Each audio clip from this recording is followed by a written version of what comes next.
de Moctezuma como visión, como líder, porque obviamente le está pidiendo básicamente a su pueblo que se entregue y que no haga la guerra a un pueblo que está acostumbrado a hacer la guerra. Entonces, ya se imaginan. El resultado es dos versiones de lo que ocurrió. Igualmente quédense con la que mejor les guste porque ninguna de las dos es demostrable. La primera es la versión de los mexicas que dicen que ellos lanzaron piedras a Moctezuma y vivieron, pero que fueron los españoles quienes lo remataron, es decir, quienes terminaron de matarlo. Puede ser cierto, puede que no. Y la segunda versión, que es la que usualmente todos conocemos, que los mexicas apedrearon a Moctezuma, lo hirieron de muerte, los españoles lo bajan de la azotea para descubrir que efectivamente tiene una herida mortal y que en el transcurso de las siguientes horas terminaría muerto. Y ahí acaba el gran Tlatoani Moctezuma. Miren, hay que entender una cosa respecto a Moctezuma, y es que la visión que se tiene del gran Tlatoani hoy en día es de un tipo muy cuestionado por sus decisiones, porque como un gran líder como él no pudo detener desde un principio el avance de los españoles, y porque un gran líder como él no le puso un freno a este intento de conquista. Hay de un líder como Moctezuma. Moctezuma era un gran señor que había hecho la guerra en muchísimos lugares, que había mandado emisarios, o sea, conocía el negocio de las conquistas, no era nuevo para él. Y mucho se ha dicho de que si confundió a los españoles con dioses. Yo creo que todos ustedes saben perfectamente esa versión de que que confundieron a Cortés con Quetzalcóatl y todo eso. Y es muy real, pero tampoco hay que pecar de ingenuos, porque el mismo Cortés le va a hacer saber a Moctezuma en su momento que pues, él no es un dios, que incluso él viene mandado por otro gran señor, que en este caso es el rey de España. Entonces, hay que actuar con la lógica que actuaría cualquier individuo.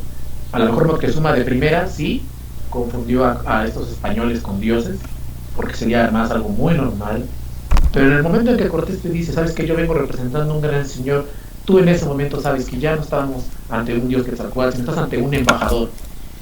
Y él sabía perfectamente cómo funcionan los embajadores porque él mandaba embajadores a otros pueblos para conquistar. Entonces él sabía que estaba tratando con un grupo que no era el grueso del ejército de España, sino era una pequeña avanzadilla, es decir, un pequeño grupo de emisarios. Y si este pequeño grupo de emisarios había conseguido tantos aliados y había avanzado hasta Tenochtitlán, él sabía que si se ponía contra ellos, en un año o dos ibas a tener al verdadero ejército de tus costas. O sea, hay que pensarlo de esa manera para entender las decisiones de Moctezuma. Y es por eso que Moctezuma no ataca a Cortés desde un principio, porque él sabe que son unos embajadores, que si se lanza contra ellos, es básicamente estarle declarando la guerra al rey de España. Es que es la función del líder, y él lo que hace es salvaguardar a su pueblo. Por eso le dice, pues yo Cortés soy tu servidor y tú dime a dónde quieres que te mande tu tributo, y yo me uno a ti y nos quitamos de problemas. Pero todos sabemos cuál era el problema de Cortés, que Cortés no se podía ir de ahí porque no tenía permiso para estar ahí en primer lugar. Y es ahí también cuando está ya toda esta situación conflictiva. ¿Por qué? Porque cuando llega Pánfilo Narváez desde Cuba, entonces Moctezuma dice, ¿con quién he estado negociando todo este, o con quién he estado yo haciendo acuerdos todo este tiempo, si resulta que el tipo que estoy viendo aquí, que Hernán Cortés, no tiene permiso para estar aquí? Pero ya para ese momento ya era demasiado tarde. ¿Por qué? Porque ya todas estas situaciones se habían salido de control. Lo que hace Tlatoani al final de cuentas es tratar de resguardar a su pueblo hasta el último momento, y sobre todo tratar de negociar con los españoles para que ellos sigan siendo los mandones de la región de Mesoamérica. Obviamente las cosas se salen de control y terminan totalmente en un caos. Volviendo a nuestra historia, con la muerte de Moctezuma, Hernán Cortés se da cuenta de que ya no hay nadie que lo defienda. Es por eso que es poco creíble la versión de que los españoles intentasen matar a Moctezuma. ¿Por qué? Porque si hay un grupo que le importaba que Moctezuma siguiera con vida, pues eran a los mismos españoles. ¿Por qué? Porque tú tenías de tu lado al Tlatoani. No lo vas a matar, porque si lo matas, entonces básicamente se te van a venir encima todos los mexicanos. Por eso es que esa versión no es tan lógica. Pero en fin, con la muerte de Moctezuma, Cortés se da cuenta de que ya no hay nada que los proteja, que les van a caer en cualquier momento. Entonces da la orden de fundir todo el oro, de guardarlo y de huir del Gran Tenochtitlán. Obviamente tenía que huir en extremo silencio. ¿Por qué? Porque estabas escapando. Y en la noche, pues sabiendo de que rara vez los mexicas, y en realidad los pueblos prehispánicos en general, hacían la guerra en la noche. Entonces, una vez con el oro fundido, se escaparon por la calzada Zacapaya, lo que hoy conocemos como Tacubaya, pero son sorprendidos por los mexicas, quienes empiezan a corretear. Y es en esta corretita donde nosotros vamos a encontrar que mueren muchos tlaxcaltecas, muchos españoles también mueren, otros se van al fondo del lago, todo lo que cargaban. Incluso Bernal Díaz del Castillo nos comenta que al mismo Cortés lo llegaron a bajar de su caballo, pero que él tuvo que ayudarlo para que volviera a subir y a escapar. Y básicamente huyendo como pueden, los que pueden. Fue básicamente sálvese quien pueda. Van hacia la salida de Tacubaya, ahí se reagrupan para darse cuenta de que habían perdido gran parte del personal que venía con ellos, que mucho del oro que supuestamente habían buscado se perdió, y que además ahora Cortés tendría que tomar esta ciudad por las armas, una ciudad que había conseguido de manera pacífica gracias a Moctezuma, ahora tendría que tomarla por las armas. Y por supuesto que eso es muy delicado. ¿Por qué? Porque al final de cuentas en una batalla siempre corres el riesgo de morir. Todas estas situaciones obviamente van a provocar en el español el famoso acto de llorar, que ustedes seguramente recuerdan perfectamente, la noche triste, como le llaman ellos, y que lloró justamente debajo de un árbol, aunque él dice en su crónica que no lloró, que nada más lo llevó las manos a la cara en señal de tristeza, pero sus soldados dicen que chilló como niña chiquita. Entonces, ¿de aquí le vamos a caer? Créanme ustedes a quien quieran, ¿no? Dice que se puso a llorar como niño chiquito y punto final. Cortés se da cuenta además de que hay un daño irreparable para él, y es que tras la salida así que desastrosa de Tenochtitlán, él temía mucho, porque recuerden ustedes que estamos hablando de pueblos prehispánicos que medían el base a la fuerza. Ustedes lo han leído justamente en las lecturas que les he dado, que para estos pueblos la fuerza, la valentía se medía en base a la bravura, a qué tan fuerte y tan valiente te comportabas en batalla, o incluso ustedes lo vieron cuando hablábamos de los mayas, qué tanto soportas el dolor corpóreo haciéndote daño. Entonces Cortés temía que se viese débil ahora ante sus propios aliados, porque al final de cuentas les habían puesto una tunda a los mexicas, a los españoles, y ahora ya no se veían tan fuertes ni tan bravos, y además se veían hasta mortales. Es por eso que el mismo Cortés, para tratar de reafirmar esas alianzas, decide hacer una serie de ataques a los enemigos de los tlaxcaltecas, como para decir, vean, todavía no lo soy débil, todavía puedo pelear, no me vayan a traicionar. Para fortuna de Cortés, los tlaxcaltecas en ningún momento dudan de su alianza con él, se regresan justamente a Tlaxcala después de hacer esos ataques, y desde ahí comienzan a armar lo que va a ser la toma de la gran ciudad de Tenochtitlán. Por su parte, los mexicas también empiezan a hacer la defensa de la ciudad porque saben que les van a venir, entonces se van a tratar de defender con todo lo que pueden. Para ese entonces tienen que elegir a un nuevo tlatoani, que es Cuitláhuac, y que él da la orden de que todas las niñas, todos los niños, niñas y mujeres de Tenochtitlán abandonen la gran ciudad, porque sé que se va a hacer un campo de batalla y que la gente tiene que salir lo más pronto que pueda. Manda mensajes a todos los pueblos vecinos, incluso hasta aquellos que se consideraban enemigos como los tlaxcaltecas, para decirles que se unan a ellos, que juntos pueden vencer a estos invasores y que a cambio de eso les va a permitir, y eso es un poco de la soberbia que todavía tienen los mexicas para esta altura de la historia, del relato, pues, les van a perdonar un año de tributos. Imagínate, el otro te está ofreciendo tu libertad de los mexicas y tú acá le vas a perdonar un año de tributos. Obviamente no sonaba como un negocio muy bueno y muy rentable, y de hecho no lo fue, porque nadie acudió al llamado, para que vean. Pero aún así ellos confiaban en que podrían hacer una defensa digna de la gran ciudad de Tenochtitlán.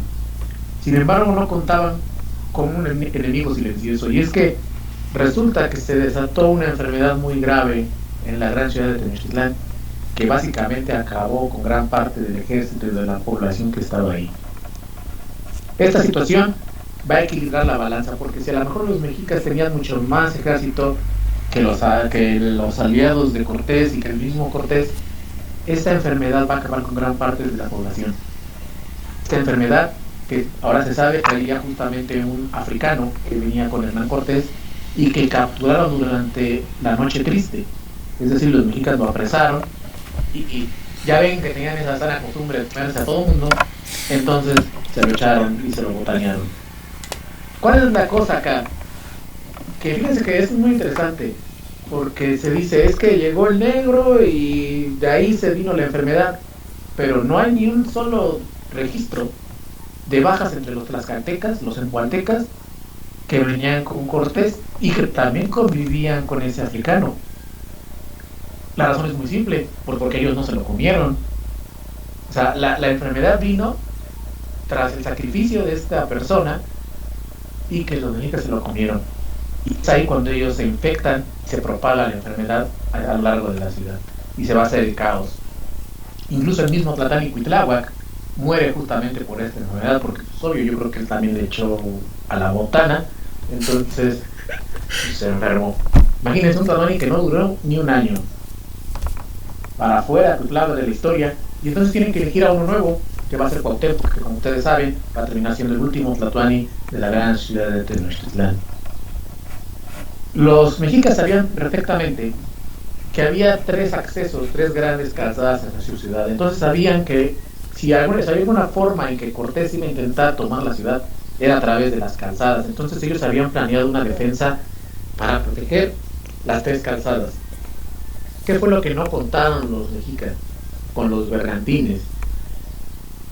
Resulta que Cortés mandó a construir 13 bergantines que se iban a desplegar a lo largo del lago. Y estos bergantines iban a tratar de tomar las calzadas desde el mar. Es decir, a acabar con los mexicas que estaban en las calzadas disparándoles desde los barcos. Esto no lo esperaban para nada los mexicas y no pudieron competir contra los bergantines, porque al final de cuentas ellos conocían las balsas y conocían navíos pequeños, pero no conocían lo que era un barco de ese tamaño y de esas dimensiones, y no pudieron competir en igualdad. Entonces terminaron perdiendo las calzadas y terminaron entrando los españoles junto con los aliados a lo que sería la gran ciudad. Fíjense que hay un detalle muy curioso y se lo voy a comentar para que también ustedes se den cuenta cómo ya estaban las cosas en ese momento en la gran Tenochtitlán. Y es que cuando Cortés llega, deciden por el lado de Texcoco, esperando una batalla feroz contra los texcocanos. Recuerden ustedes que cuando estamos hablando de los mexicas habíamos visto que habían tres grandes ciudades, una era Tenochtitlán, otra era Texcoco y otra vendría a ser Azcapotzalco, que antes le pertenecía a los tepanecas. ¿Recuerdan? Y que formaron la Triple Alianza. Pues él entró por la ciudad de Texcoco, esperando una pelea fuerte contra los texcocanos. Y lo curioso que encontró fue que los texcocanos se rindieron sin hacer la pelea. Es decir, la misma gente ya de Tenochtitlán, ya un sector, ya se estaba incluso volcando hacia los españoles. Los texcocanos les dijeron, nosotros ya no queremos ser amigos de los mexicas, porque hace muchos años nosotros éramos los que mandábamos en el lago, pero ahora los que mandan son los tenochcas, o sea, los de Tenochtitlán, los mexicas, y ya no queremos eso, entonces nos vamos a unir a ti. Entonces imagínense, para los mexicas la situación fue peor, porque incluso la misma gente de su misma ciudad, un sector de su misma ciudad, ya los estaba traicionando, ¿no? Les comento este dato porque a veces decimos es que solo fueron los pueblos de afuera, no, también los pueblos de la misma gran ciudad al final terminaron traicionando a los mexicas. La batalla se hizo de barrio por barrio, tuvieron que tomar los españoles barrio por barrio de la gran ciudad. Hay muchas anécdotas de la batalla, desde aquella en que los tlaxcaltecas les avientan tortillas a los mexicas porque ya no tenían que comer y se burlaban de ellos aventándoles tortillas, hasta una que es muy curiosa, en la que los españoles habían tomado una serie de barcos en un día y confiados decidieron relajarse y los sorprendieron los mexicas con un ataque sorpresa y terminaron perdiendo los barrios que habían ganado ese mismo día. Entonces los españoles, tristes y abatidos, y lo comenta el mismo Hernán Cortés, se dan cuenta de que se habían confiado en extremo y que posiblemente les tomaría muchísimo más tiempo recuperar esos barrios que habían capturado. Pero entonces los tlaxcaltecas, al ver que los españoles están cabizbajos, lanzan un ataque sorpresa contra los mexicas, lo cual sorprendió por supuesto a los mexicas porque los tlaxcaltecas nunca peleaban solos, sin seguir instrucciones de los españoles, pero esta vez lo hicieron y recuperaron los barrios que habían perdido los españoles.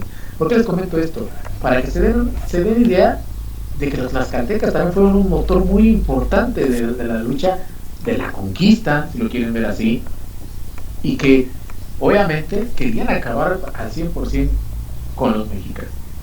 El último bastión que le quedó a los mexicas fue la zona de Tlatelolco. Ustedes incluso pueden todavía visitar lo que queda de las ruinas del Gran Mercado de Tlatelolco. Hoy es la Plaza de las Tres Culturas, ahí en el DF. Ahí se ven unos pequeños restos prehispánicos, son restos de lo que era la zona de Tlatelolco. Y esa Plaza de las Tres Culturas tiene un karma muy malo, lo vamos a ver más adelante, un karma muy, muy negativo, pero ahí fue el último bastión de los mexicas. Obviamente mermados por el sitio que les habían hecho los españoles, porque ya llevaban días sin agua, sin alimento. Al final Cuauhtémoc se da cuenta de que ya no hay mucho que hacer, que la situación está perdida, y decide entregarle la gran ciudad a Hernán Cortés y firmar la rendición, si lo quieren ver así, y ponerle fin a la lucha de conquista de Tenochtitlán. El mismo Cuauhtémoc le diría a Hernán Cortés que le matase, o sea, porque él sentía una deshonra enorme por haber perdido, pero obviamente Hernán Cortés no lo iba a hacer. ¿Por qué? Porque le servía el Tlatoani caído como un ejemplo para los demás pueblos que se iban a tratar de conquistar, porque lo usaba de ejemplo, lo usaba de miren cómo le fue al gran Cuauhtémoc, cómo les va a ir a ustedes, así es que mejor ríndanse. De esa forma lo usaba. El problema para Hernán Cortés fue que la caída de Tenochtitlán llegó a oídos de todos los demás pueblos que había, por ejemplo, en Centroamérica, al norte del país, y se enteran de la gran caída de Tenochtitlán, y en vez de decir, bueno, pues qué miedo, qué vamos a hacer, al contrario, se pusieron más violentos. ¿Por qué? Porque ahora ya no dudaban de cuáles eran las intenciones de los españoles, y eso iba a complicar a la larga la conquista de los demás territorios que hay en nuestro país. De hecho, hubo regiones que no se pudieron conquistar, hubo pueblos que no pudieron ser sometidos justamente por esta situación, porque ya sabían a qué venían los españoles, cuáles eran sus intenciones, y obviamente les hacían la guerra desde el principio. Cuando acaba finalmente la conquista, se hace una celebración enorme donde participan los españoles, los tlaxcaltecas, todos los que ayudaron a la conquista. Se matan unos cerditos para hacerse carnitas a celebrar, y cuando se los van a comer se dan cuenta de que no hay pan. Entonces dicen, a falta de pan, tortillas. Y ahí, señoras y señores, como dijeran, nace nuestro maravilloso taco. Por eso es que hasta hace unos meses, hasta un año, no me acuerdo, una señora justamente decía que no debíamos de celebrar el taco porque era el símbolo de la caída del pueblo de Tenochtitlán. Pues sí, está muy rico, ¿no? Entonces, ahí está, imagínense ustedes, un guiso quizás el más reconocido a nivel internacional para nosotros los mexicanos, que es el taco, así como para los italianos es la pizza. Yo creo que si algo nos liga a nosotros en la gastronomía nacional es el taco, ¿no? Justamente tiene que ver con ese pasaje histórico de la caída de Tenochtitlán. Entonces se forja el taco como un guiso que además quedaría para la perpetuidad, para siempre, y que todavía hasta la fecha seguimos consumiendo, ¿no? Obviamente los españoles venían por lana, y cuando acaba la caída de Tenochtitlán, lo primero que le dicen a Cortés, bueno, ¿y el oro, papá? ¿Dónde está la lana? Porque nosotros venimos por el billete. Fíjense que muchos nos han dicho que vinieron y se llevaron todo el oro y que no sé qué. Y sí, los españoles vinieron y se llevaron todo el oro, pero no en ese momento, sino ya después, cuando estamos hablando del virreinato de la Nueva España. Ahí sí va a haber mucha extracción de minerales. Pero imagínense ustedes, les voy a dar el dato más o menos para que ustedes lo tengan.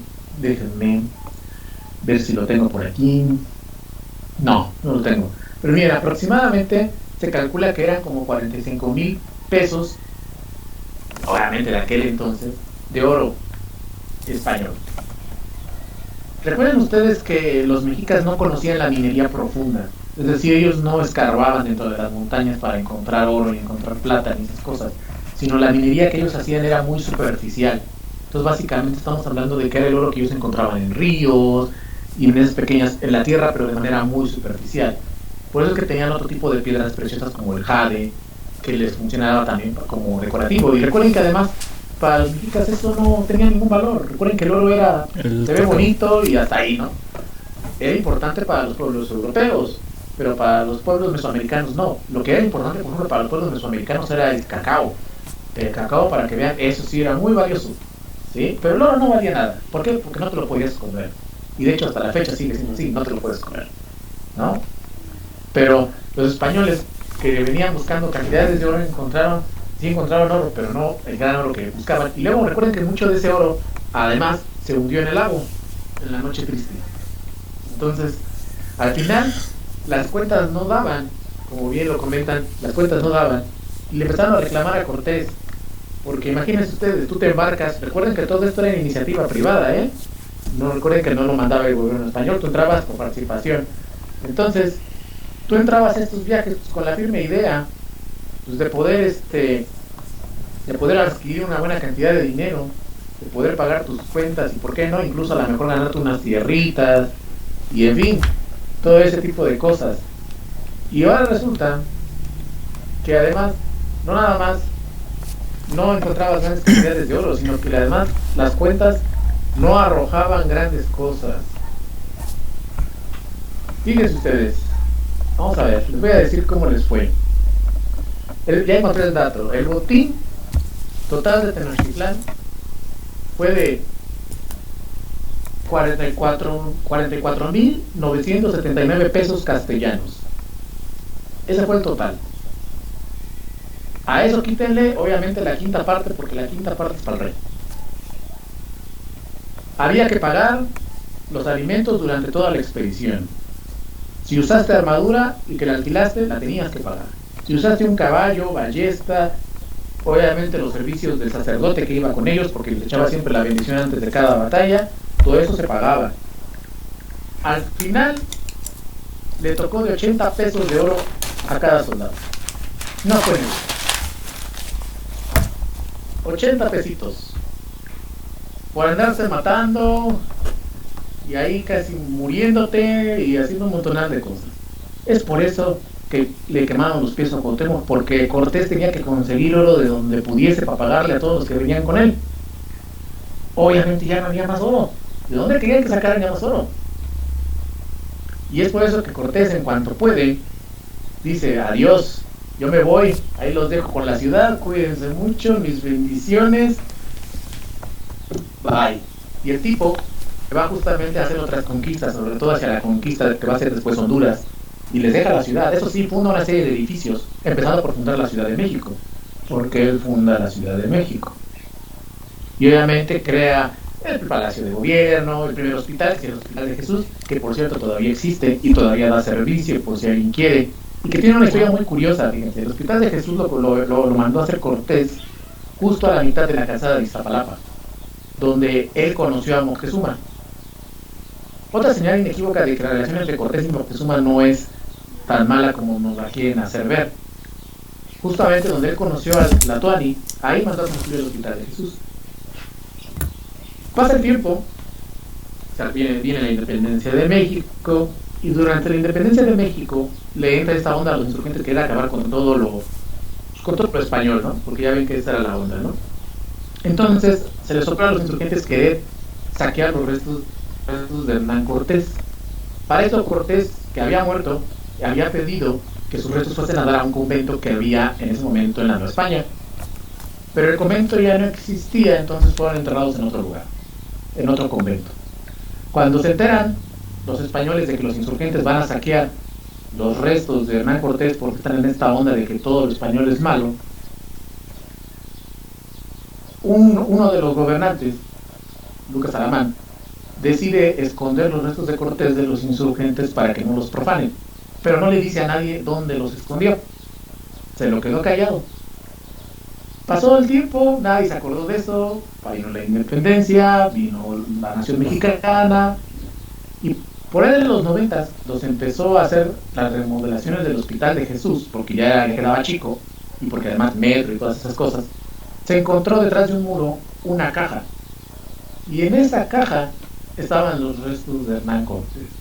Es decir, Lucas Alamán los escondió en el Hospital de Jesús, justo donde el mismo Hernán Cortés conoció a Moctezuma.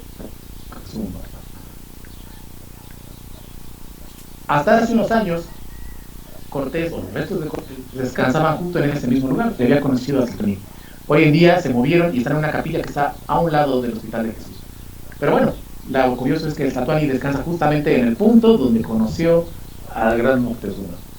Cosas curiosas que tienen los datos sobre la formación de la gran Ciudad de México. Cortés finalmente se va, abandona México, les digo, se va a la conquista de Honduras, deja la ciudad. El rey de España tiene que hacer un pleito porque obviamente recuerden ustedes que teníamos a dos tipos, teníamos a Diego Velázquez que decía que Cortés había partido sin permiso y Cortés que decía que lo hizo todo por la grandeza de España. Miren, el rey no se hizo pelotas, en cuanto vio las tierras, vio todo, dijo, está bien, es válido tu viaje, no hay problema, hombre, ya, paz y amor para todos. Y listo, pues sí, ¿no? ¿Para qué te vas a meter en problemas? Durante muchos años Cortés vivió como Giovanni dos Santos de ese gol contra Holanda, igual Hernán Cortés vivió de esta epopeya durante mucho tiempo, hasta que obviamente también la gente se aburrió de la historia. Y finalmente, así es como se forja lo que va a venir a ser la Nueva España. Miren, hay cosas muy importantes que sacar y conclusiones que sacar de lo que a final de cuentas viene a ser la conquista de Tenochtitlán. Hay una placa justamente en Tlatelolco que señala que ese fue el último lugar donde Cuauhtémoc defendió honorablemente a los mexicas y finalmente entregó su ciudad a Hernán Cortés. Y dice, no es una victoria ni una derrota, es el cruel nacimiento de la sangre mexicana. ¿Y qué creen? Que es completamente cierto. A nosotros no nos corresponde ni ponernos de un lado ni del otro. Nosotros no somos ni los que ganaron ni los que perdieron. Nosotros somos el producto de esa batalla. Es más, podríamos decir que sin esa batalla a lo mejor no nos estaríamos platicando en este momento. ¿Sí? A nosotros no nos corresponde saber por qué ganaron unos, por qué perdieron otros, quién se equivocó. Lo que nos importa es saber que es a través de este suceso que se forja lo que va a ser la sangre nacional, lo que se va a llamar México a final de cuentas. Hay que aprender, sí, de los errores que cometieron los mexicas. Sobre todo hay un aprendizaje que es muy importante, que es el aprendizaje de la identidad.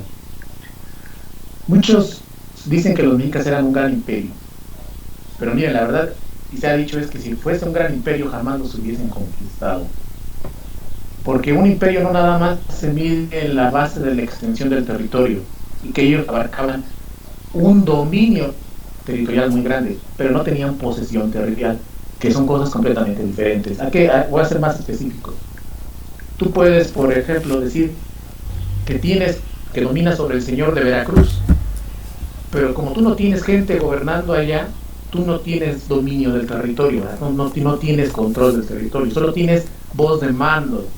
Y eso era lo que hacían muchos los mexicas. Ellos no mandaban gente a vivir a estos lugares, únicamente decían, yo vengo, yo soy tu señor, voy a venir cada mes por mi tributo, y si no me pagas, el mes que viene vengo y te meto tus fracasos, para que aprendas. Así es como se manejaban. ¿Sí? ¿Tenían un dominio de terreno muy amplio? Sí, pero no tenían la posesión. No se preocupaban por expandir su cultura, en el sentido de que ellos no trataban de mostrarle a los demás cómo hacer las cosas, cómo mejorarlas, tratar de crear un vínculo con estos pueblos sometidos.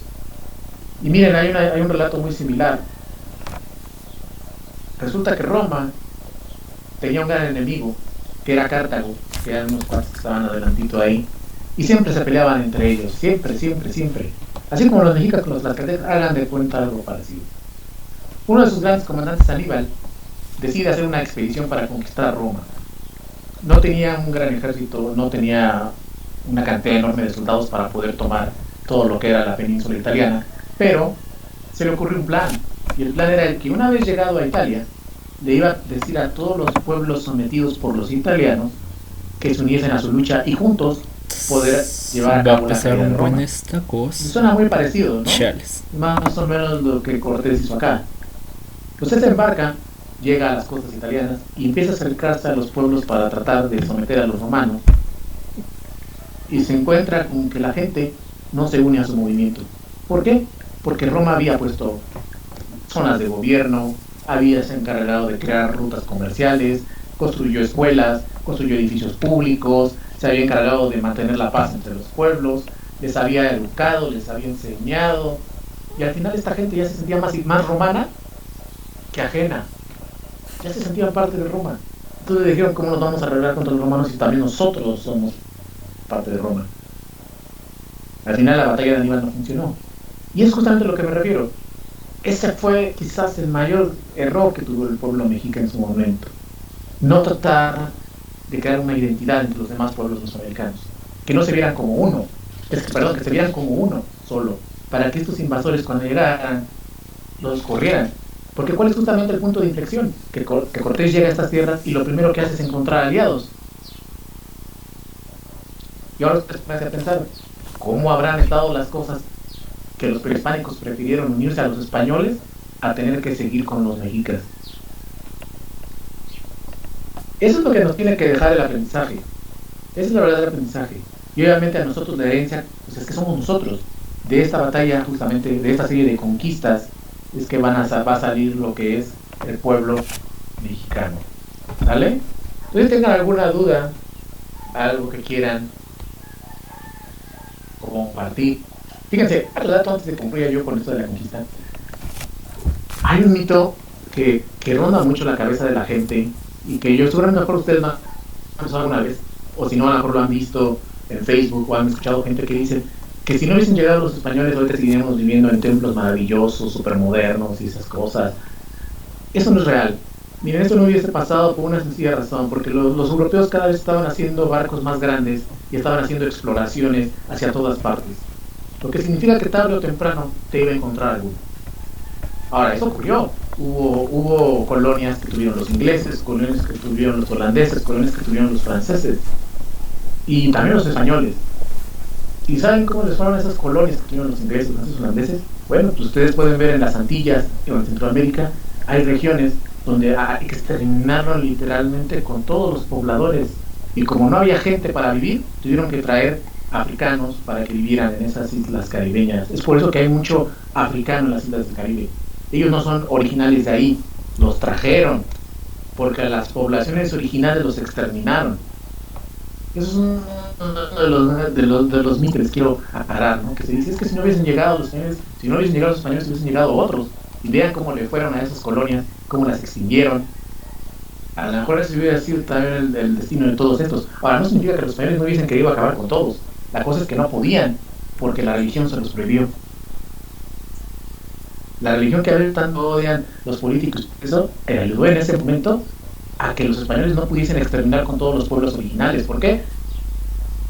Porque tenían que evangelizarlos. Ese fue el acuerdo con el Papa. Por eso les dio toda la exploración de ese mundo, que todo aquel que encontraran lo evangelizaran. Y eso permitió la fusión, la mezcla, que hayan dejado a la gente viva. Entonces, a veces la gente cree, bueno, es que si no hubiesen llegado aún seguiríamos acá.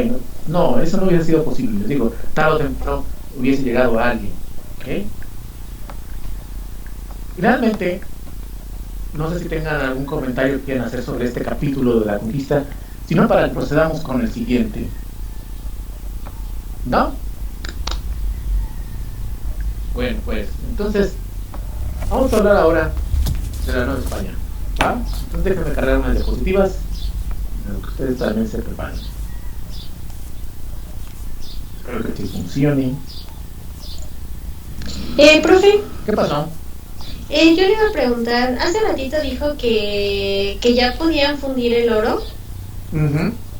¿Y cómo lo hacían?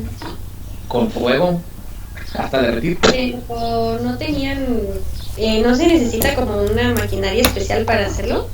Cualquier metal, si tú lo pones a una muy alta temperatura, lo vas a fundir. Entonces lo que yo decía, obviamente no crees que era una escotita, ¿no? Era una hoguera enorme la que hacían para poder fundir el oro. Y fundían todo lo que eran los... Porque ya ves que los mexicas usaban el oro para cuestiones de artesanías. Entonces básicamente lo que hicieron los españoles fue fundir todas las artesanías para que quedara el líquido y listo. Fíjense, miren, les voy a recomendar una serie, pero así que como dicen ahí con comillas, para quienes quieran saber un poquito más, sobre todo sobre esta fase última de lo que es la caída de Tenochtitlán.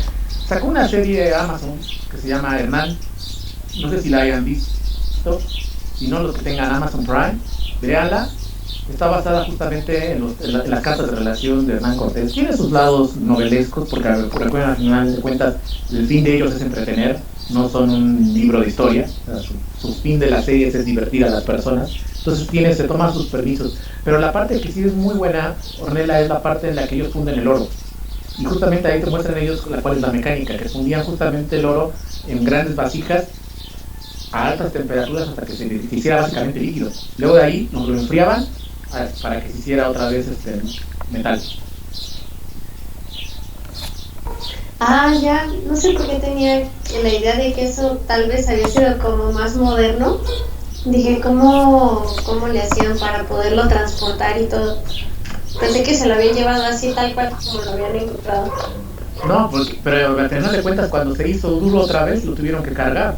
Y de todos modos ahí se les perdió en el lago, porque se cayeron en el lago varios y se hundieron con todo el oro que venían cargando.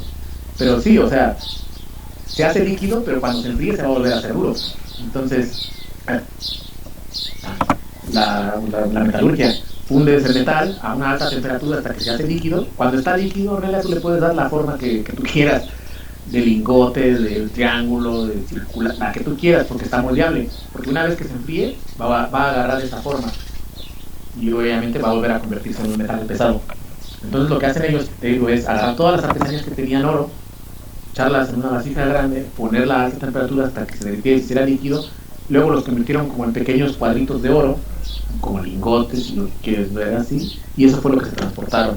Pero obviamente mucho se perdió y debe estar ahí, hundido en las profundidades de la Ciudad de México, porque además recuerden ustedes que la Ciudad de México se construyó sobre la ciudad de Tenochtitlán. Es por eso que cada vez que se está escarbando para hacer más líneas del metro, encontramos restos de la ciudad de Tenochtitlán. Pues sí, pues está abajo. Pues si está abajo, pues se escarba, te encuentras. Lógico. Y también por eso se está hundiendo la Ciudad de México. Es una lástima que estemos en esta modalidad, porque les digo, yo los mandaba a que hicieran excursiones a la Ciudad de México, a que vieran museos, y ahí se habían dado cuenta cómo, por ejemplo, el Palacio de Bellas Artes ya se está hundiendo, y es porque obviamente está sobre un suelo que no es firme 100%, entonces ya lo está absorbiendo la tierra. Pero bueno, no sé si alguien tenga alguna duda más o ya continuamos. ¿Ya? Va. Hablamos de la Nueva España. Resulta que tras la conquista empezó a establecerse poco a poco a lo largo de lo que va a conocerse como el territorio nacional en unos años, lo que se conoce en ese momento como el Virreinato. Hay que hacer una distinción. Mucha gente le dice, es que fuimos colonia de España. No, colonia el Seminario, colonia la Teresona, ¿sí? Colonia la que tuvieron los ingleses en Estados Unidos. Esas son colonias. Aquí era un virreinato. ¿Cuál es la diferencia? Que por ejemplo en una colonia tú tienes nada más un gobernante que funciona como representante del rey y él no tiene una autoridad total para poder mandar sobre la colonia, porque al final de cuentas solo es una figura representativa. Acá no. La Nueva España fue conocida como un reino propio, así como estaba el reino de Aragón, de Castilla. La Nueva España fue reconocida como un reino propio. Obviamente le pusieron virreinato, ¿sí? Y de hecho no era el único, porque también existía el virreinato del Río de la Plata, que estaba en el sur. O sea, había varios reinos pues en América, y tenías tu propio rey, que en este caso se llamaba rey. Es decir, España te dio, a diferencia de las colonias, por ejemplo, las 13 colonias te dieron una autonomía política, algo que por ejemplo las 13 colonias no tenían. Tú sí tenías una autonomía política, tenías tu propio rey, tenías tus propios tribunales, tenías tus propios organismos políticos y administrativos. Por eso les digo, decir que era una colonia es muy corto, se queda muy muy corto. Entonces, realmente estamos hablando de una forma estructurada de gobierno que tenía sus figuras muy bien establecidas, que tenía una autonomía y que obviamente te habla del reconocimiento de España hacia las tierras. Recuerden que en ese momento España controlaba ya todo lo que era obviamente pues, el continente americano, eran hasta las Filipinas, porque el imperio español llegaba hasta las Filipinas, o sea, le daba la vuelta. Por eso es que las potencias extranjeras, como lo vamos a ver más adelante, tenían que acabar con ese control territorial de los españoles, era inmenso. La Nueva España va a abarcar obviamente desde lo que ustedes saben que es hoy en día la Alta California, para aquellos que no saben más o menos dónde. Estamos hablando de lo que es local California, Nuevo México, Texas, donde está San Francisco, donde está Houston, todas esas zonas pertenecían a la Nueva España. Y llegaba en el sur hasta obviamente lo que era Costa Rica. Ya se imaginen, se pasaba a Guatemala, Honduras, Nicaragua, El Salvador. Estaba grandecito, ¿no? Lo que sea de cada quien. Los lugares sufrieron transformaciones, sobre todo en cuestiones de nombre. Por ejemplo, teníamos el Nuevo Reino de León, el Nuevo Reino de Santander, Nueva Sevilla, Nueva Granada, porque ellos tienen también originales. Si se llama Nueva España, ponle Nueva Granada, ¿no? Si se llama Santander, ya tenemos Nueva Santander, ¿no? Y de hecho hay algunos que todavía conservan más o menos el nombre. Por ejemplo, el Nuevo Reino de León, pues nomás le quitaron el nuevo y se quedó Nuevo León. Bueno, le quitaron un reino, quitaron el reino para que se quedara como Nuevo León, pero en realidad era el Nuevo Reino de León. En fin, pero hubo un lugar que por ejemplo no cambió su nombre y era Tlaxcala. A Tlaxcala se le permitió que conservara su nombre. Pues es lógico, ayudaron a la conquista, ¿cómo les vas a cambiar el nombre? Y de hecho adquirió el nombre del reino, era el reino de Tlaxcala. Y es así como se fue conformando toda la estructura estatal de lo que va a ser la Nueva España. Vamos a ver ahora, más o menos políticamente, cómo se organizaba, ¿sale? Vamos a ver su estructura.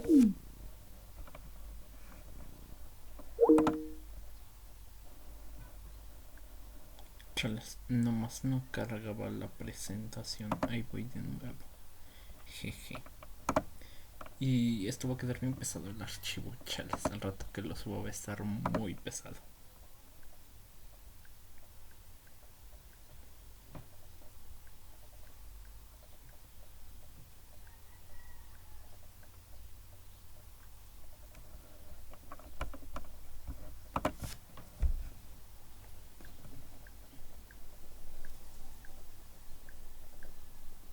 Mandar y decidir absolutamente todo en España.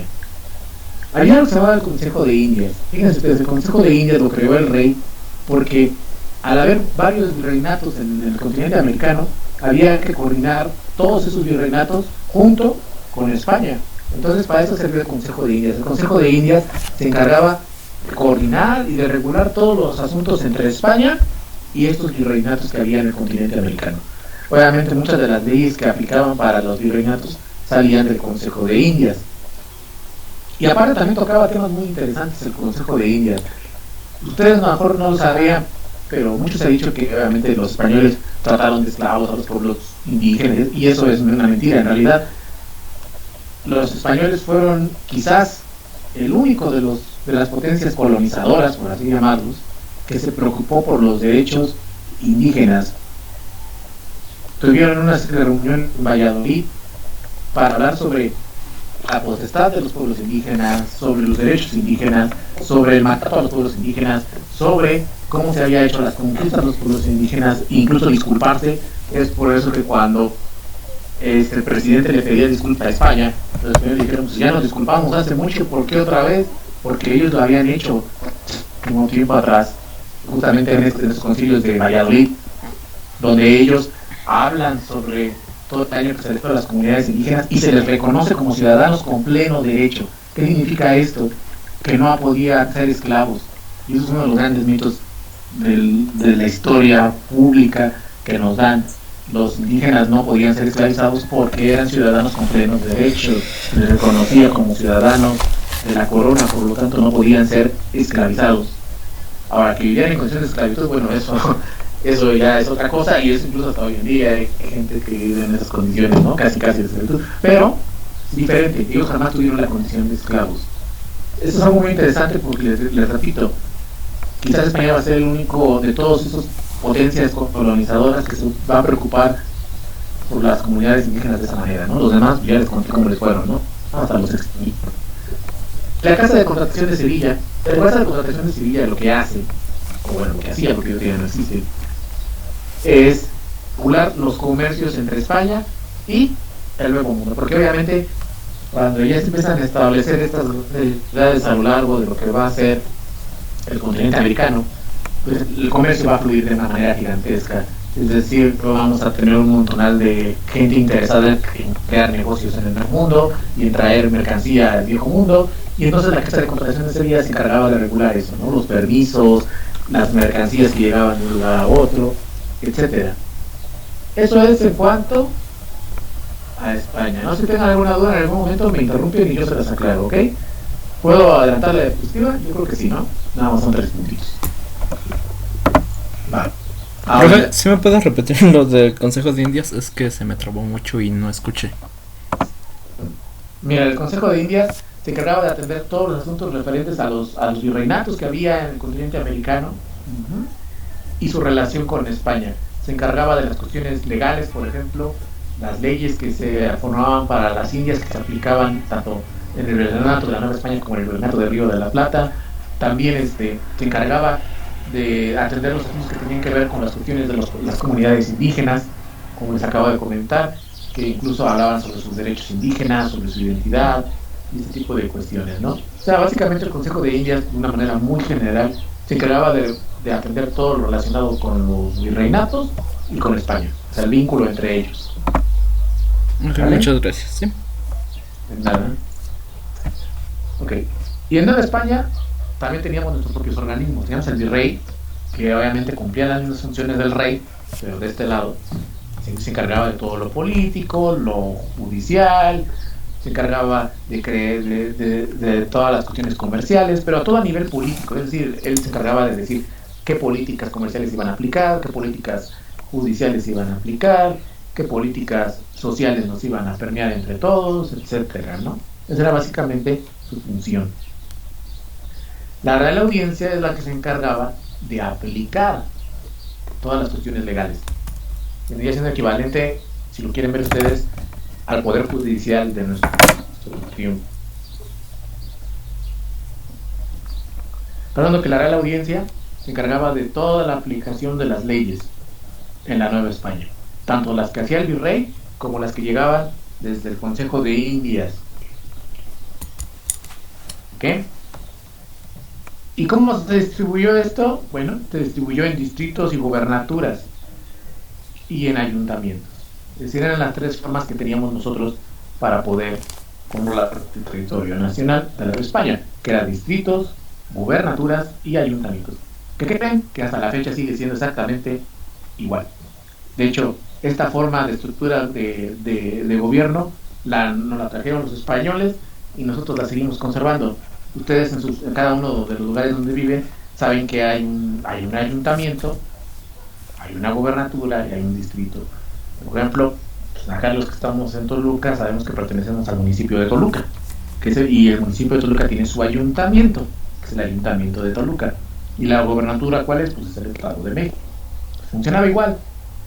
Y fíjense que hay una situación muy, muy interesante, porque durante mucho tiempo se ha dicho que los comunidades indígenas no tenían importancia dentro de la sociedad novohispana, y no es cierto, porque incluso había muchos ayuntamientos indígenas. Resulta que cuando los españoles empiezan a querer asentarse a lo largo del territorio nacional, obviamente las comunidades indígenas, muy arraigadas a sus tradiciones y a su forma de vida, no les permitían que un español llegase a mandar ahí, y además era contraproducente porque a veces los mataban. Entonces, lo ideal y la solución que encontraron los españoles fue que mejor gobernara uno de la misma comunidad indígena. Entonces había presidentes municipales, si lo quieren ver así, que eran completamente de comunidad indígena. Y eso hubo muchísimo en la Nueva España. Mucho. Hubo mucho indígena que tenía poder. No todos estaban viviendo en situaciones como a veces nos los quieren manejar, ¿no? La historia no es de blancos y negros, sino es más de tonos grises. ¿Ok? Entonces, había indígenas con poder, había indígenas que tenían riqueza, incluso había indígenas que tenían esclavos. Bueno, con eso les digo todo, porque obviamente el esclavo era algo comercial. Entonces tú, si tenías dinero y podías comprar tu esclavo, pues tenías tu esclavo y punto. Y ahí llegó a haber indígenas que tenían esclavos y que se dedicaban al negocio de la venta de esclavos también. ¿Sale? No sé si tengan alguna duda antes de que hablemos de otra cosa. ¿Alguien? Sí, profe. A ver, Carlos. ¿Cuál es la diferencia entre una gobernatura y un distrito? Mira, Y un reino, incluso. ¿y un qué? Un reino, o sea, el Ah, reino de Nuevo León, sí. por ejemplo, en la gobernatura va a abarcar muchos distritos. Si tú quieres ver el distrito, vendría siendo, ¿cómo te lo puedo decir? Es una figura que es muy similar al municipio, pero que abarca a veces varias ciudades conexas y por eso se les llaman distritos, porque tienen asociadas muchas ciudades. Por ejemplo, nosotros teníamos una zona distrital hasta hace unos años. Por ejemplo, a ustedes ya no lo saben porque ustedes ya les tocó cuando se separaron, pero antes el municipio de Toluca tenía también a Metepec dentro. O sea, Metepec era parte del municipio de Toluca. O sea, estaban juntos. Y eso era una zona distrital. ¿Por qué? Porque aunque los dos estaban en un municipio, el tamaño de la ciudad de Metepec era tan grande que básicamente podía caber como un municipio autónomo, pero estaba sujeto al municipio de Toluca. Cuando dos ciudades tan grandes se unían, a esas uniones de ciudades se llamaban distritos. ¿Sí? Hoy en día nosotros teníamos nada más un distrito, ¿se acuerdan? Que era el Distrito Federal, pero ya desapareció porque ya se convirtió en estado. ¿Sí? Digamos que el distrito, si lo quieres ver de forma, es una unión de regiones de ciudades, ¿sí? Bajo una misma jurisdicción. Así es como podríamos decir que es un distrito local. ¿Okay? La gobernatura es la unión de muchos ayuntamientos, de muchos municipios. ¿Sí? Por ejemplo, el municipio del Estado de México tiene 150 y tantos municipios. ¿Sí? Entonces, a toda esa unión de municipios se les llama un estado. ¿Ok? Y ahora la diferencia es que todos estos estados en conjunto se pueden unir en una forma de gobierno particular, que puede ser una democracia, como es el caso de la República Mexicana hoy en día. Puede ser, por ejemplo, a lo mejor un imperio, si lo quieres ver también, o puede ser un reino. O sea, el reino es una forma de gobierno, ¿sí?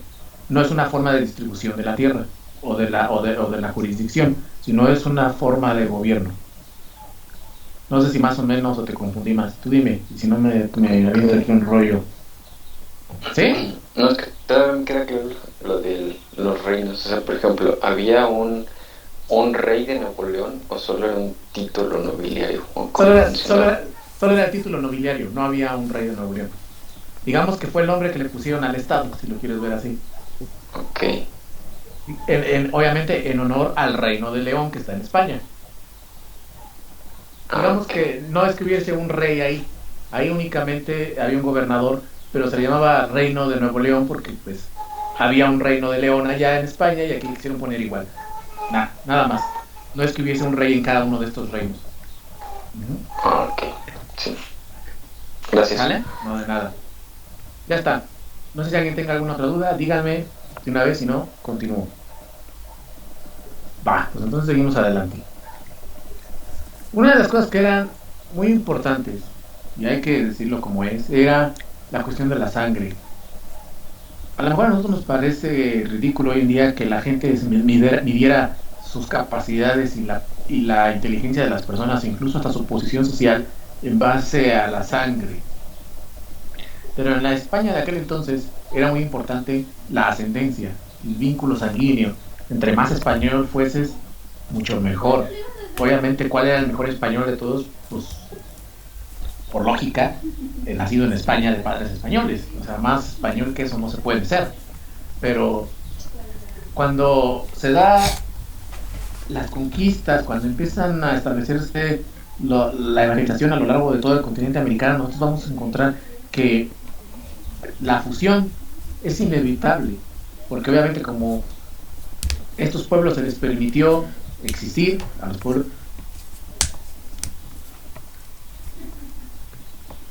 y con otro tipo de pueblos, y esto al final va a crear una serie de mezclas, ¿sí?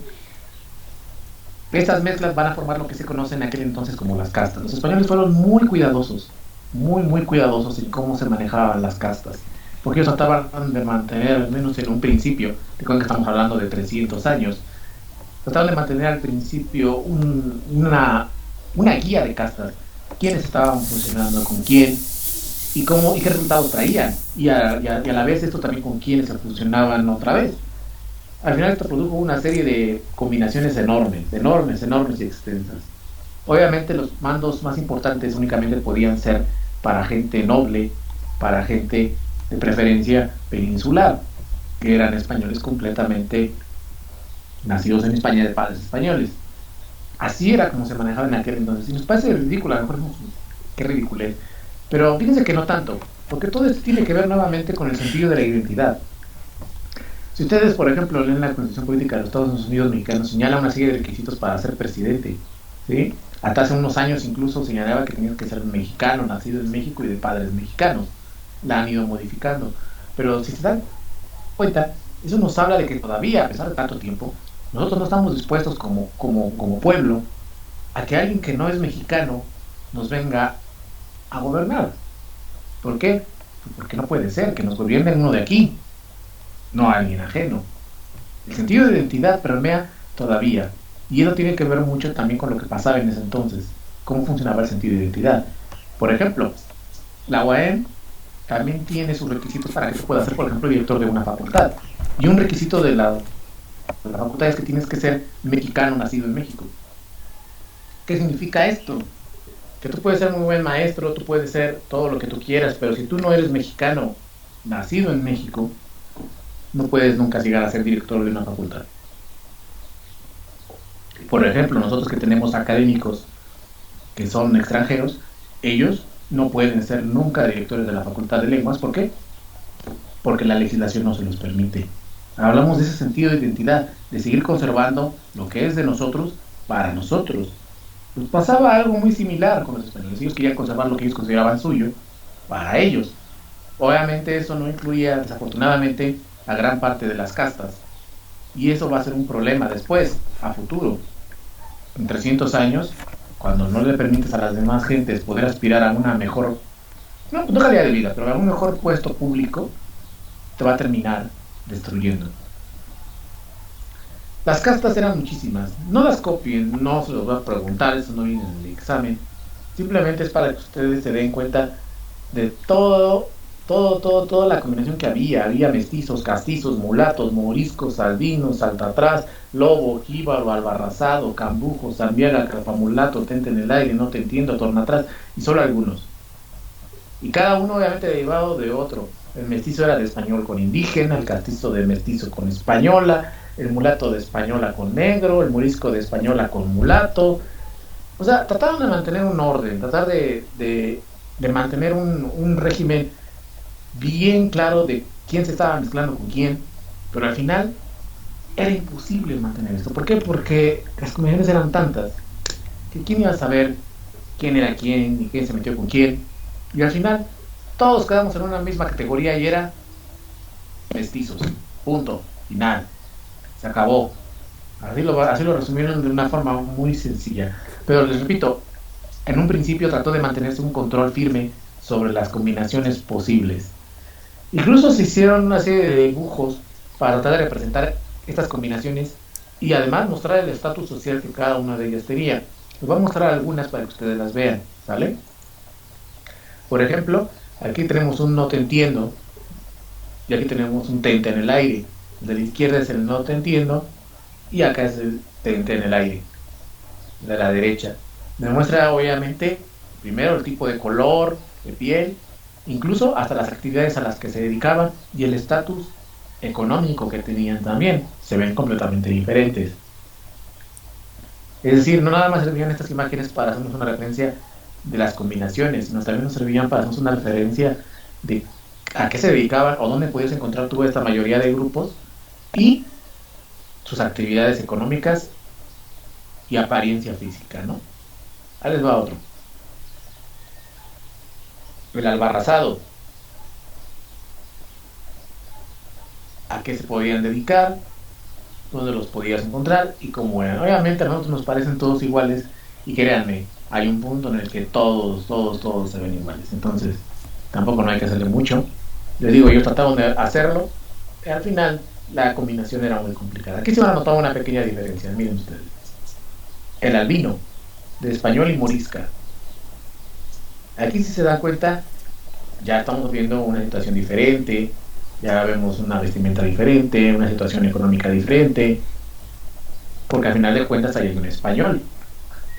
en esa combinación. Vamos con otro. El cambujo de chino e India, por ejemplo, te muestra el chino y te muestra a la India. En este caso el chino te puede ver que es mucho más oscuro. Y obviamente el resultado es el cambujo, que es el niño que está justamente al centro. Y también te muestra las condiciones en las que vivían y más o menos el sector económico al que pertenecían. Vamos con otro.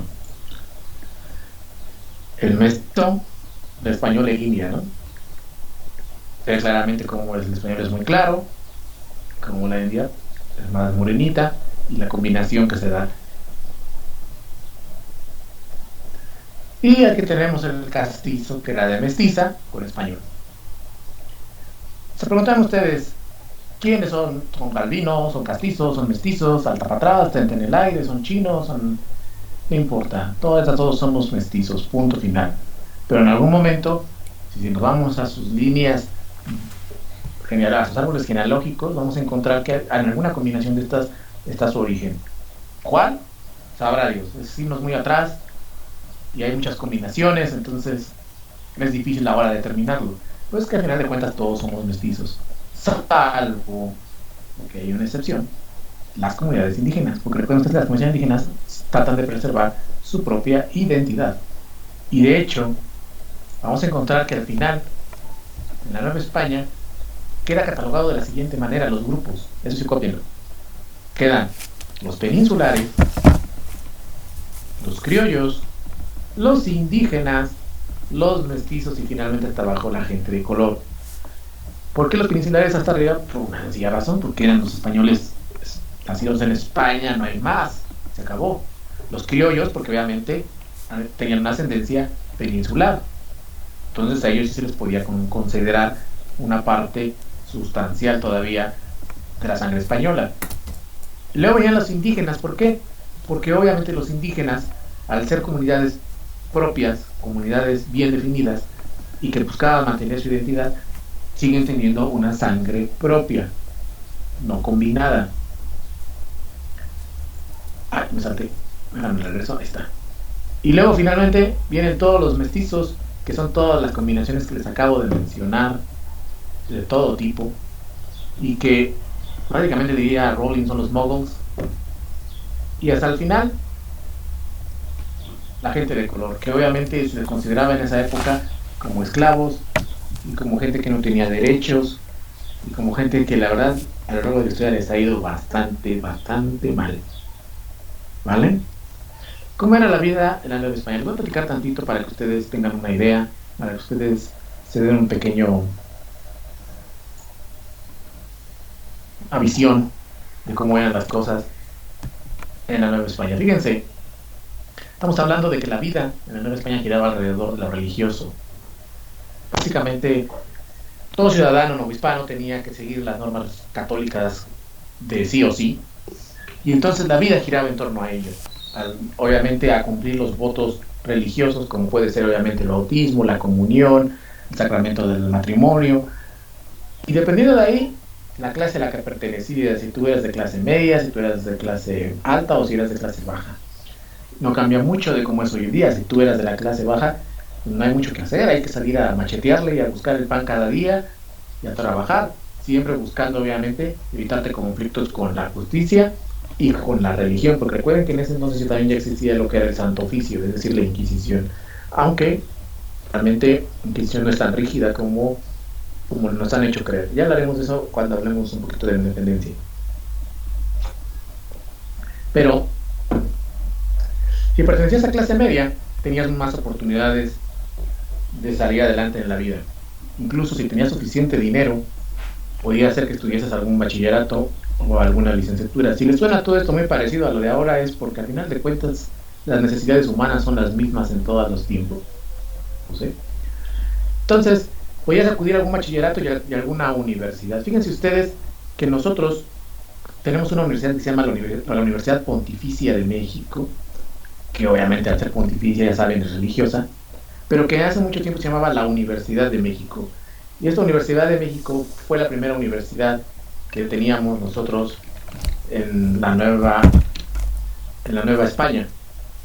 Estamos hablando de que cambió su nombre, porque era la Universidad de México, y cambió su nombre a Universidad Pontificia de México, pero fue la primera que se fundó. Antes de que Estados Unidos tuviese sus grandes universidades que tanto presume, nosotros ya teníamos la nuestra en el territorio de la Nueva España, donde se impartía obviamente pues, las carreras como Derecho, Medicina, Matemáticas, Arquitectura, obviamente cuestiones eclesiásticas, y obviamente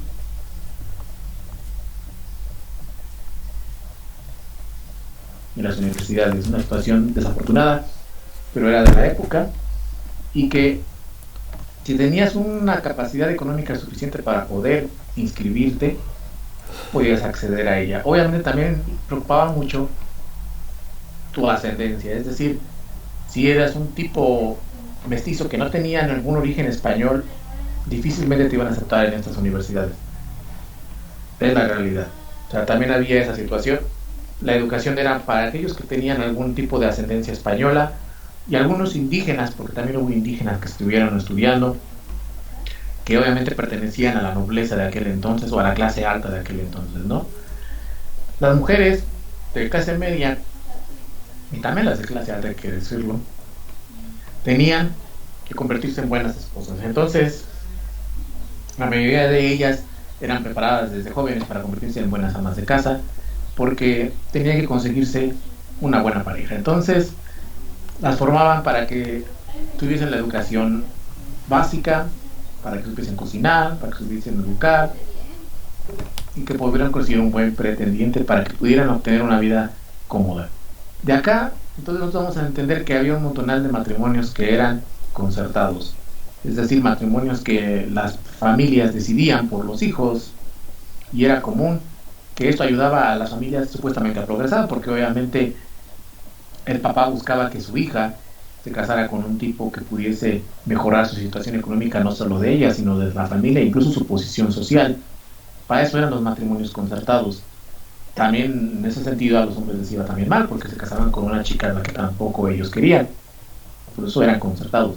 Esto va a generar que durante la Nueva España hubiese un montonal de infidelidades de ambos lados, tanto de mujeres como de hombres. La historia de medios hermanos abundaba en la Nueva España, porque había mucho matrimonio que era de ese tipo, concertado. No significa que no hubiese gente que no se casara por su propio derecho, por su propio gusto, sí, por supuesto que también lo hubo. Había gente que sí se cortejaba y sí se casaban entre ellos, pero esa práctica sobre todo era muy habitual entre la clase alta, lo de concertar matrimonios. La clase media también llegó a concertar matrimonios, pero era más frecuente todavía que se casaran entre ellos por gusto. El promedio de una familia, estamos hablando de que eran 8 hijos, o sea que ya se imaginarán ustedes la cantidad de gente que había. 8 hijos era el promedio. La familia más amplia era creo que de 14, 15 hijos, y la más pequeña era como de 3, 4. Entonces, a esa diferencia hoy en día es abismal, ¿no? Hoy en día estamos hablando de que las familias si tienen 2 o 3 ya nos parece mucho. En aquel entonces estamos hablando que el promedio era 8. Recuerden también, no todos sobrevivían. Las condiciones de salud no eran como las de hoy, donde un recién nacido tiene amplias probabilidades de sobrevivir. En aquel entonces muchos de ellos se morían incluso a los días de nacer, a los meses, algunos no llegaban al año. ¿Por qué? Porque las condiciones de salud eran diferentes. Entonces, sobrevivir era otra lucha diferente también. Pero, básicamente, así es como se formaban las familias en aquel entonces. Las chicas también podían, si no querían convertirse en esposas, o si pasaba la triste situación de que obviamente no pudiesen encontrar un pretendiente, siempre podían acudir a la religión. Estamos hablando de que en la Nueva España también va a abundar mucho todo lo que son los conventos, ¿ok? Los conventos van a proliferar de gran manera a lo largo del territorio de la Nueva España. Las mujeres, que también por alguna situación eran una deshonra para su familia, también podían convertirse en monjas y tomar los votos, porque algo que tenía mucho aquel entonces es que aparte de que tenías que cumplir con tus situaciones religiosas, tenías que tener una alta calidad moral. ¿Qué significa esto? Que tu comportamiento hablaba mucho de tu familia. Significa que una mujer tenía que tener cierto decoro, tenía que tener cierta decencia al andar en la calle, no podía dar de hablar mucho de ella. ¿Por qué? Porque todo eso ponía en tela de juicio, primero, su educación y a su familia. Entonces, acá hay que decirlo como es, hay que hablar del término de que la virginidad era un tema sagrado en aquel entonces. Una chica que había perdido su virginidad, como se le decía, quedaba completamente deshonrada, manchada para su familia. Entonces a muchas de ellas incluso las mandaban a los conventos justamente para que la gente no se enterase de lo que había ocurrido, ¿no? Eran las formas de la época. Hoy entendemos nosotros que la realidad es diferente, que los conceptos son distintos y que la moral en la época es completamente distinta. Pero hay que colocarnos en las situaciones de aquel tiempo. Así eran las cosas. Entonces había que tener cierto decoro. Los hombres también tenían que ser decorosos. Un hombre que andaba ligando por todas partes no era un buen partido para una buena chica. Entonces también quedaba manchado y muchas veces estos hombres no conseguían tener una posición social. ¿Por qué? Porque deshonraban también a los apellidos de su familia. Sí, eran las maneras en las que se manejaban.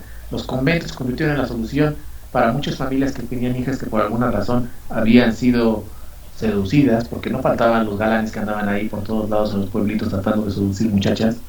Entonces, para muchos se convirtió en una solución. Por supuesto, hubo mujeres que siguieron los votos por deseo propio, también es cierto. Y había muchas otras mujeres que veían también los conventos como una forma de poder adquirir educación. ¿Por qué? Porque recuerden ustedes que la educación estaba únicamente ligada a los varones. Entonces, el que ellas pudiesen meterse a los conventos les permitía poder adquirir un poco de conocimiento, poder adentrarse en alguna especialidad de conocimiento. Y el caso, pues ustedes lo deben saber, el de Sor Juana es el más famoso de todos, ¿no? Que ella, siendo monja, de todos modos se dedicó justamente al estudio, a escribir poemas, y de hecho es muy conocida por su amistad con una virreina. Ya hablaremos de eso un poquito más adelante. ¿Sale? Había fiestas en la Nueva España, había fiestas en la Nueva España. La mayoría de ellas eran locales, es decir, la fiesta que predominaba en todos los pueblitos era la del Santo Patrón, como hasta ahora, que todos aquellos que vivan en un pueblito, en una comunidad, saben perfectamente que la fiesta más importante del año es la del Santo Patrón. Sigue siendo igual, de hecho, pues de ahí viene, en realidad ese es el origen, ¿no? La fiesta del Santo Patrón, donde se hacían fuegos pirotécnicos, se ponía la feria, eso que se hace hoy en día en los pueblos, se hacía en ese entonces, y era la fiesta más importante. Fiestas civiles importantes a nivel de todo lo que era la Nueva España, el Corpus Christi, a lo mejor la de Cortés cuando venció a los mexicas, porque eso se celebraba, y quizás cada vez que llegaba un nuevo virrey, pues se hacía una fiesta importante, pero fuera de eso no había fiestas civiles trascendentales. Lo de las fiestas civiles, como lo tenemos hoy en día, va a ser mucho más adelante.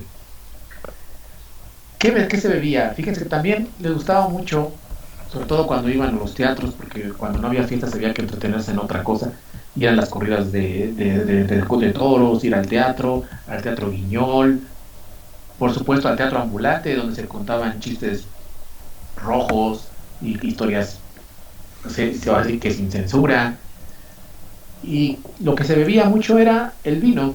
Allá era lo que se consumía de forma importante, el vino en Europa, y también nos llegó aquí a América por añadidura.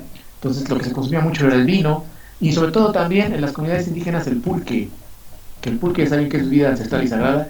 Bueno, también se consumía muchísimo en las comunidades indígenas, y que llegaba a ser un problema porque, como ustedes recuerdan seguramente las lecturas que les he dejado, a veces cuando las comunidades, los indígenas se ponían bastante mal, se violentaban, se podían hacer cosas ilegales, entre ellos se golpeaban, se insultaban. Entonces esos son muchos problemas en la Nueva España, a tal grado que tuvo que haber una legislación del pulque, donde se tenía que decir a qué horas se vendía y cuántos puestos máximos había que tener en un pueblito de pulque. Hasta ese grado llegaron. Pero sin lugar a dudas la bebida más popular que había en la Nueva España era el chocolate. El chocolate, que se consideraba incluso hasta medicinal, era la bebida más rica, bebida que podía aspirar obviamente la gente de clase media y clase alta, porque había que pagarlo, y era una bebida no tan barata, pero que era la delicia, obviamente lo sigue siendo. Yo creo que a quien no le gusta el chocolate es que tiene un problema, y es deliciosa, y era en aquel entonces la bebida ideal sobre todo para los niños. También los niños tomaban mucho chocolate. Esa va a ser la época en la que el chocolate obviamente se va a convertir en algo internacional, las cosas que va a dejar la fusión, la cultura hispana con los pueblos mestizos o indígenas, perdón, y que va a ser muy popular a todo lo que va a ser el Imperio Español. ¿Sí? Va a ser una de las grandes cosas que va a presumir los españoles a lo largo del mundo, el chocolate. Sale pues, no sé si tengan dudas de lo que hemos visto hasta ahorita, antes de que continúe. Si alguien tiene una pregunta o algo, díganme, hablen ahora, si no, continúo. Va, vamos allá. Sí. A ver, Carlos. Se celebraba la conquista de Hernán Cortés y más cómo se veía por los pueblos indígenas? Mira, no hay un comentario sobre cómo lo veían los pueblos indígenas, pero respecto a cómo se celebraba, se hacía un paseo de lo que era el escudo de Hernán Cortés, porque él tenía un escudo, es decir, un símbolo que representaba su apellido, si lo quieres ver de esa manera, y se hacía un paseo en todas las plazas principales del escudo, y se acompañaba obviamente de música, y se acompañaba obviamente de puestos de vendimia, como se suele ser, y se hacía en una tarde, se hacía en la tarde y en la noche se hacían fuegos pirotécnicos para honrar la victoria de Hernán Cortés. Eso era, no era una festividad así extraordinaria, pero la tenían que hacer todos, digamos que por eso era oficial. Entonces la tenías que obligadamente hacer, no había de otra. No sé si más o menos te resumí. No sé cómo lo hayan tomado los indígenas, yo creo que no con mucha gratitud, al menos no los indígenas que sobrevivieron a la conquista, que eran mexicas, ¿no? Pero no hay una referencia exacta de cómo lo veían ellos. No sé si quedó clara tu duda, Carlos. ¿Tú ya se fue? Es que nos acaba de decir que se desconectó del... Qué triste. Ya no escuchó cómo se celebraba. Y la del virrey, esa, como era la llegada de un virrey, pues básicamente la ciudad se adornaba para que, por las ciudades por las que iba a pasar el virrey, que llegaba, pues lo tenías que recibir con música, con aplausos, o sea, teniendo en cuenta cosas políticas. Y la gente, obviamente de clase alta, era la que acudía en preferencia a ese evento, porque pues, son los que estaban más cercanos a la política. ¿Vale? Esperamos a ver si Carlos se conecta. Entonces, mientras sigamos con el arte novohispano, ¿ok? Miren, en 300 años de virreinato hubo 3 movimientos muy importantes artísticos. El primero va a ser el barroco, seguido del churrigueresco y finalmente el neoclásico. Vamos a ver. El barroco es una forma artística que tiene sobre todo como características principales, primero, la saturación de ornamentos, el exceso de la técnica en la construcción y en el desarrollo de lo que sea, porque el barroco nada más estamos hablando de cuestiones arquitectónicas. El barroco lo van a encontrar ustedes en la pintura, lo van a encontrar en la música. Obviamente nos llega directo desde Europa y va a ser una cosa espectacular, porque la van a encontrar ustedes sobre todo en las iglesias. Es donde lo van a encontrar porque además es donde más predomina en los temas eclesiásticos. Y trataba de reflejar la gloria justamente del Señor, de Dios. Entonces tenía que ser algo magnánimo, algo grandioso, y tenía que ser excesivo, sobre todo, ostentoso. Tiene una subcultura, vamos a hacer una variante, si lo quieren ver así, que es el churrigueresco. Sobre todo, tiene una esencia completamente española, y lo vamos a encontrar también nosotros aquí en nuestro territorio nacional y obviamente en la Nueva España, porque los templos lo tienen también. Al ser una subcultura sigue la misma ideología que el barroco, de seguir la línea eclesiástica, pero se caracteriza, a diferencia del barroco, porque ese todavía tiene mucho más adornos, mucho más exageración, mucho más saturación. Yo sé que a lo mejor ustedes ahorita no me entienden, pero les voy a poner unas imágenes para que ustedes se den una idea de a qué me refiero cuando les digo saturación de ornamentos.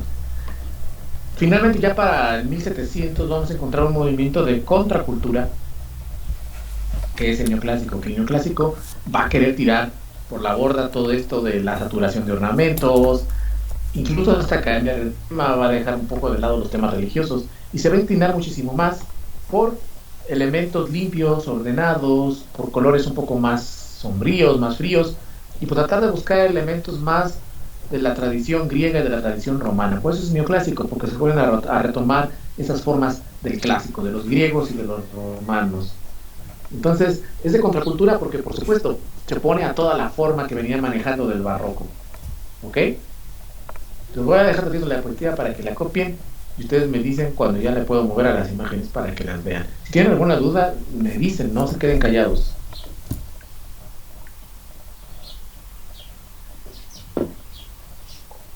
Obvio, si ustedes se van a Puebla, por ejemplo, ahí van a encontrar un montonal de iglesias con un estilo barroco, neoclásico, churrigueresco. Ya ven que le dicen Puebla de Los Ángeles, entonces, pues hay un montonal de iglesias. Entonces, ahí, cuando quieran ustedes ver un poco de arquitectura barroca, neoclásica y churrigueresca, dense una vuelta. Vamos, que es gran parte de lo que los extranjeros cuando vienen se adentran, ¿no? En todo este tipo arquitectónico que les encanta y que es parte del turismo del que vivimos, porque recuerden ustedes que México vive de tres grandes cosas que son las remesas, el petróleo y el turismo. Entonces, todos esos templos, la mayoría, fueron construidos durante los 300 años de colonia, bueno, de virreinato español en realidad. ¿Ok? Les voy a poner las imágenes si no tienen más, para que las vean. Ahí les va. Eso es un barroco. Cuando se dice saturación de ornamentos, se pueden dar cuenta a qué se refiere.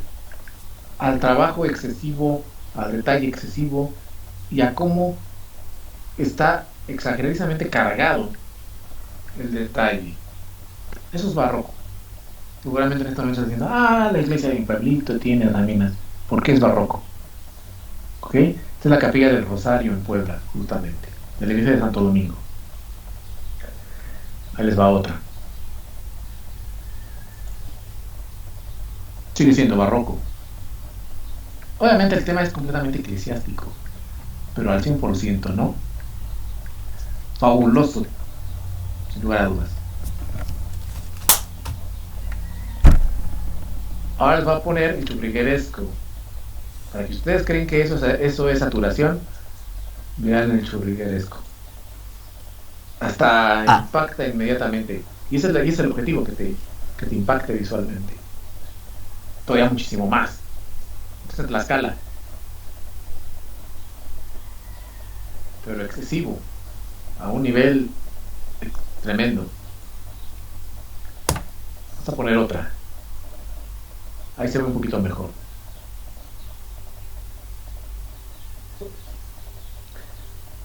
Y ahora van a ver el neoclásico. Se van a dar cuenta de por qué es contracultura, porque es completamente lo opuesto, pero de una forma radical, porque además así tienen que ser los movimientos de contracultura. Vean ustedes.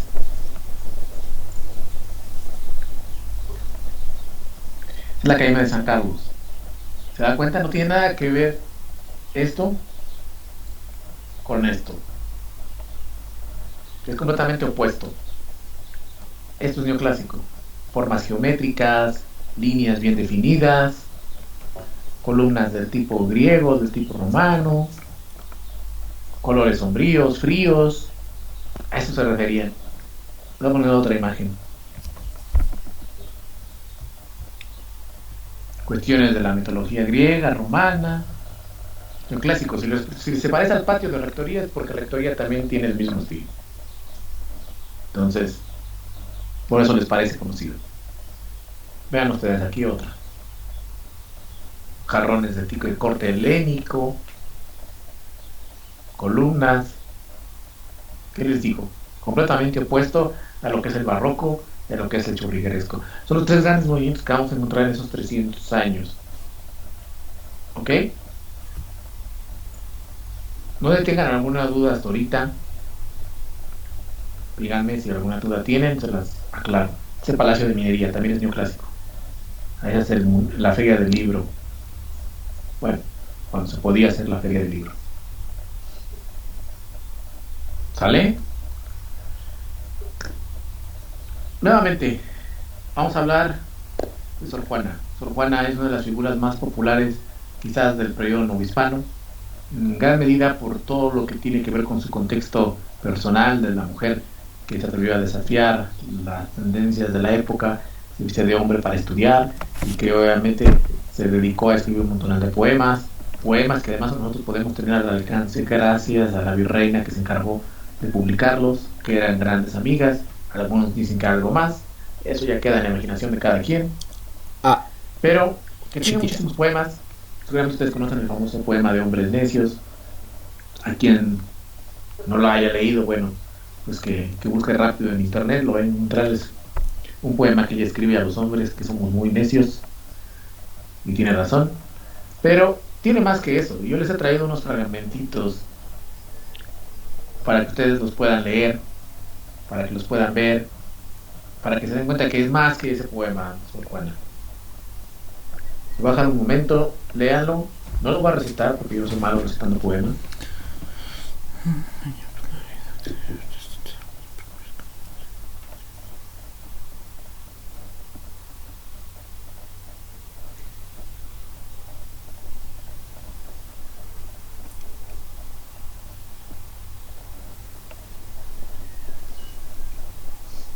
Es curioso que ella, por ejemplo, están los billetes de 200 pesos, las famosas Sor Juanitas, como dicen los policías. Y es curioso porque parece que el gobierno tiene peleado en gran manera este pasaje de la historia. Es decir, la Nueva España la ve el gobierno como algo negativo, como el origen de todos los males. Pero curiosamente tiene como uno de sus iconos principales en sus billetes a una novohispana. En estas situaciones de que el gobierno parece que agarra de la historia lo que le conviene, porque Sor Juana nació durante la Nueva España y nació siendo novohispana y murió siendo novohispana. Es decir, ella nunca supo de un movimiento llamado Independencia de México, ella nunca supo de una lucha por una nueva nación, ¿no? Ni es más, cuando ella muere ni siquiera había signos de eso. Ella es completamente novohispana. Completamente novohispana. Entonces es curioso que les repito que a veces la historia desdeña mucho esta etapa de la historia nacional, y sin embargo tenemos en nuestros billetes a una novohispana, como también tenemos a un texcocano que es Nezahualcóyotl, ¿no? Cosas curiosas que tiene la historia. Pero en fin, el gobierno toma lo que le acomoda. Les voy a poner otro. Este es Óyeme con los ojos.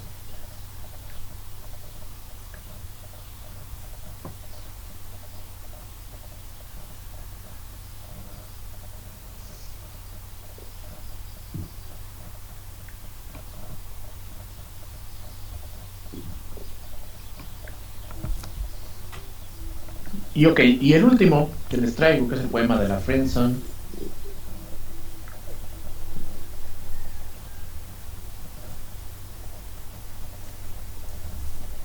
Si lo leen con cuidado entenderán por qué.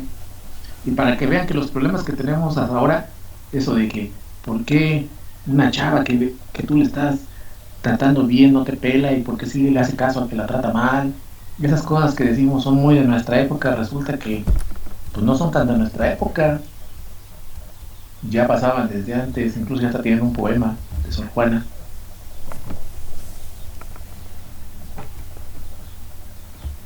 Para que vean que pasan los tiempos, pasan las épocas, pero las necesidades humanas siguen siendo las mismas. Eso es inmutable, porque al final de cuentas las necesidades humanas siempre van a ser inherentes, para la redundancia, del ser humano. Ok. En grandes rasgos, esto es lo que vamos a ver de la Nueva España. No me puedo detener mucho, porque tenemos que ver muchísimas cosas más.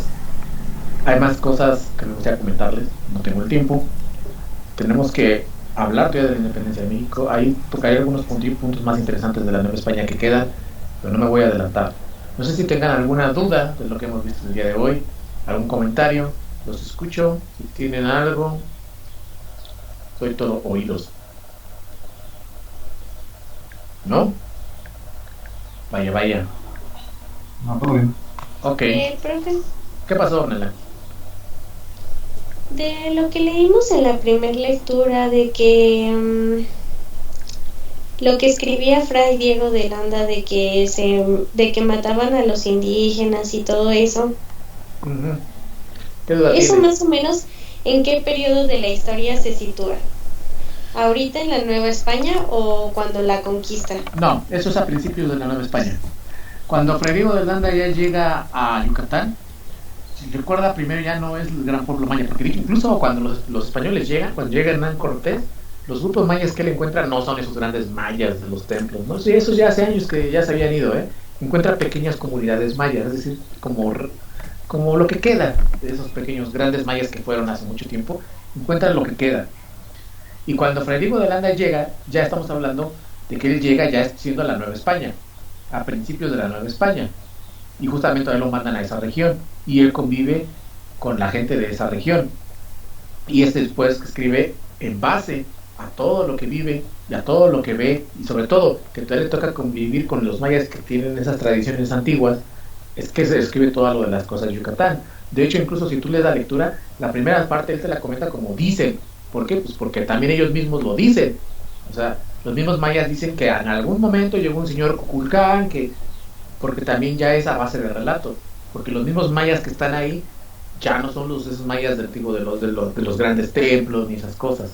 Obviamente conservan todavía gran parte de las tradiciones, y que el mismo Fray Diego de Landa te comenta todavía cómo las hacían y cómo sacrificaban gente, porque él básicamente lo mandan a eso, a tener que cambiar todas esas costumbres, todas esas visiones, y es cuando te habla de cómo educaban a los niños y todo ese tipo de cosas. Pero no, el periodo que le toca cuando llega a la Nueva España es ya establecido la Nueva España.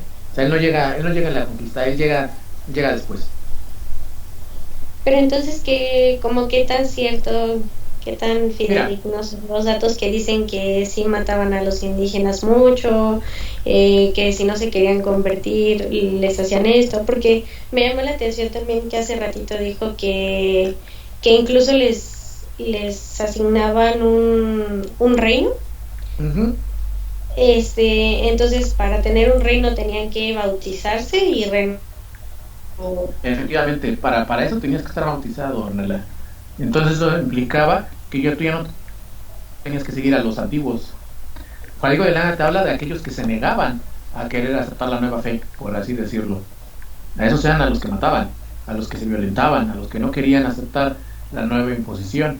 Esos eran a los que terminaba matando. Aquellos que sí aceptaban, se añadían perfectamente y listo, no había ningún problema. Y de hecho, como él mismo lo comenta, comenzaron por los niños, trataron de hacerlo a través de los niños. Va a tardar generaciones en que eso cambie, no va a ser de un momento para otro. Y incluso vamos a tener gente que se rebela. En Yucatán hubo rebeliones que tuvieron los españoles porque la gente no quería adoptar la nueva fe, porque no quería seguir a los españoles. Es decir, el proceso en el que la Nueva España podemos decir que finalmente obtiene su calma, pues va a tardar muchísimos años, va a tardar muchos años, pero durante ese periodo va a haber comunidades indígenas que van a sufrir de maltrato, de violencia, porque eso va a ser innegable, ¿eh? Así como va a haber comunidades indígenas que se van a adaptar a la corona, que van a obtener poder, habrá otras que no, que van a estar peleando y van a estar luchando, hasta que finalmente la misma urbanidad al mismo tiempo los va a absorber, ¿no? Ah, ok, gracias, profe. No, de nada. No sé si alguien más tenga alguna otra duda. ¿No? Pues ya está. Vámonos a comer, señores y señoritas. No queda de otra. Los veo entonces, porque ya les dije que no hay clase el 15 de marzo, por lo de Benito Juárez. Nos adelantan el día. Entonces nos veríamos el lunes 22. ¿Ok?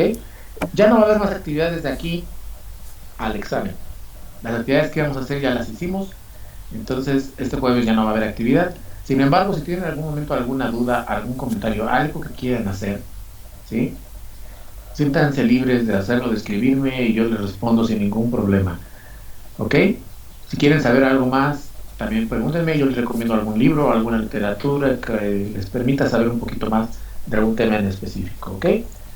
No sé, entonces, pues si no tienen más dudas, no tienen ya nada, pues los estaría viendo el 22. Cuídense mucho, échenle ganas, es lunes, vamos comenzando la semana. Fuerza, ánimo, y pues nos estamos viendo.